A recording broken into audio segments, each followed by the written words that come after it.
โทรมาหาหนูบอกต้องออกมากเลยอ่ะสวัสดีค่ะสวัสดี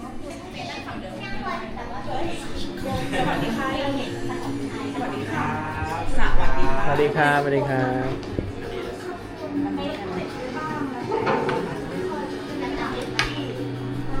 สวัสดีครับผมแดดการนะครับและนี่เฟจังจอมอ้วนและคุณกำลังดูเฟจังทีวี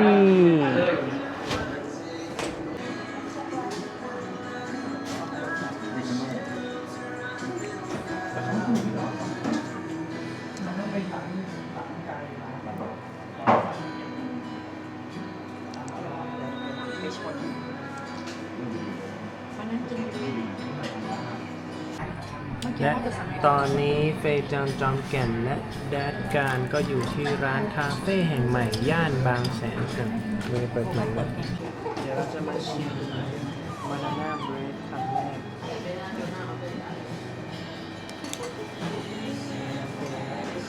เย็นหมดแล้วเนี่ย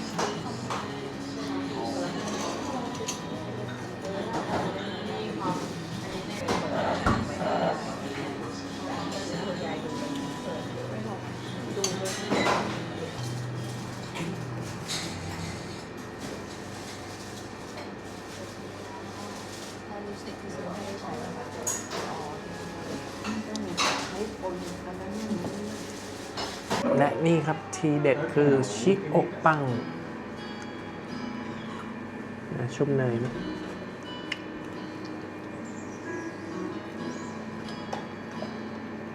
ตอนกินใกล้หมดแล้ว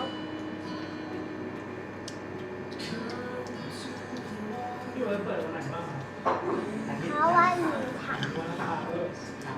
ลาบดีสีสุก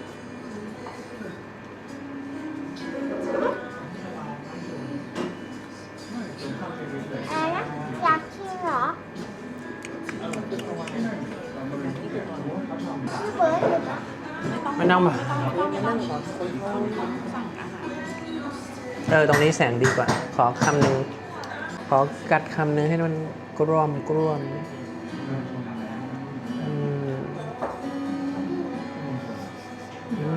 ชิโอะปัง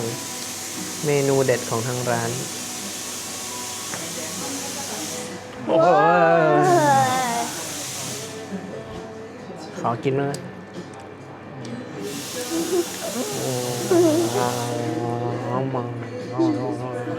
ขอกินขอทำขอชิโอะปังอย่าพลา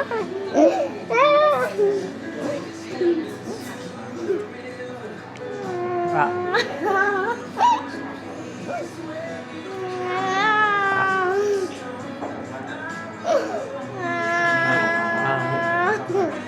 อร่อยมากเลยยังไม่ได้กินสักชิ้น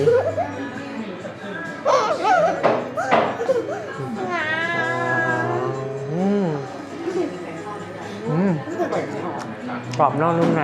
ชุ่มเนยอร่อยไหม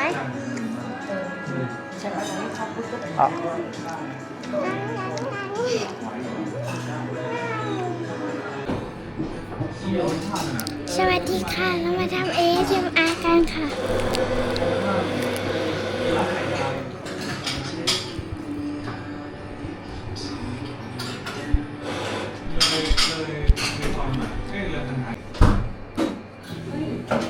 พี่เบิร์ดเดี๋ยวพี่เบิร์ดต้องออกกล้องนะ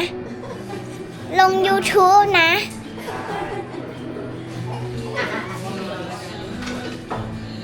เรามาลองร้านบีเบิร์ดกันค่ะเราจะไปดูเขาทำขนมกับกาแฟกัน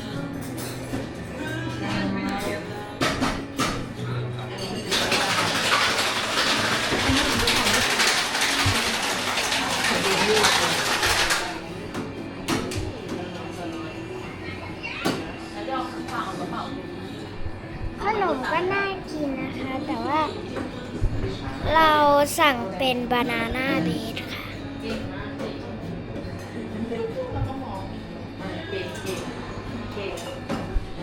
แค่นี้ก่อนนะคะเดี๋ยวกลับไปที่ตู้อะไร นี่ขนม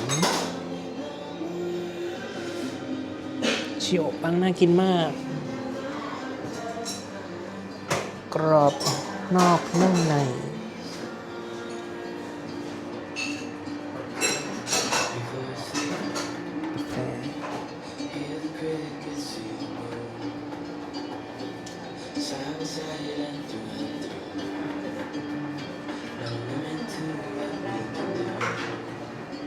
มีอะไรเอ่ยคองก้า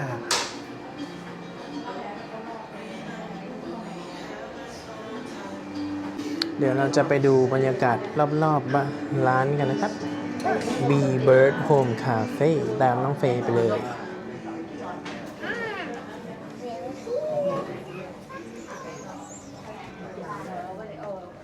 ข้างนอกก็สามารถนั่งได้นะครับในร้านมีแค่2-3 โต๊ะ เดี๋ยวเซ็นเซอร์หน้าคนนะคะ ใช่ก็มีต้นไม้มากมาย นั่งดีกว่าไม่มีคนนั่ง บอกให้หน่อยนะขอบคุณมากหนูเอาไปด้วยหน่อยต้องไปปล่อยกันได้เลยจะได้ปล่อยไปที่ไกลๆไหนก็ได้นะแบบไม่ได้เที่ยวไม่ใช่ ตรงนี้ก็นั่งได้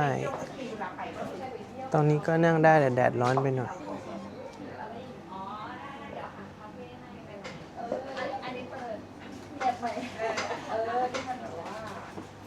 ดอก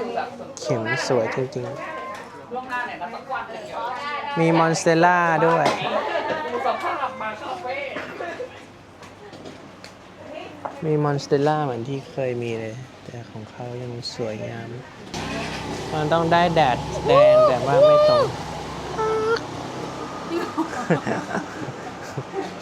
สายยางครับสายยางอย่าเพิ่งตกใจครับสายยาง ดอกชบาสวยจังเลยเนี่ย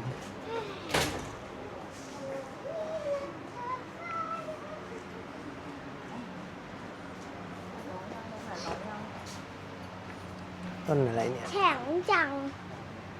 ไปดูต้นนี้สิโอ้ยมีส้มด้วย ส้มจี๊ด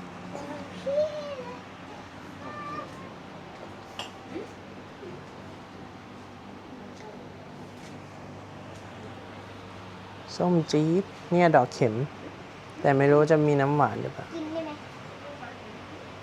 แดดเอาเข็มมันออกมาให้หน่อย ไม่มีแล้วรู้สึกว่ามันจะหล่นไปแล้ว ทำไมอ่ะ น่าจะมีแมลงกินไปแล้ว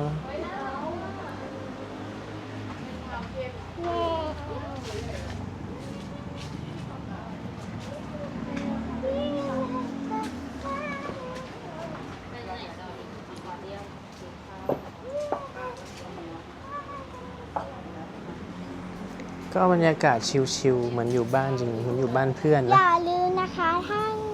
ถ้าเบื่อแล้วหาหนังไม่เจอดูเคป๊อปดีวันฮันเตอร์เลยค่ะ เพราะฉะนั้นให้เขาฟรีๆซะอย่างนั้น ก็เป็นโฮมคาเฟ่ที่เพิ่งเปิดให ส ม่ นุก นะครับ จริงๆนี่เคป๊อปดีวันฮันเตอร์ เปิด7:30ถึงบ่าย 3นะต ไม่ อนนี้ ส ก็ ปอยนะ บ่ายโมงแล้ว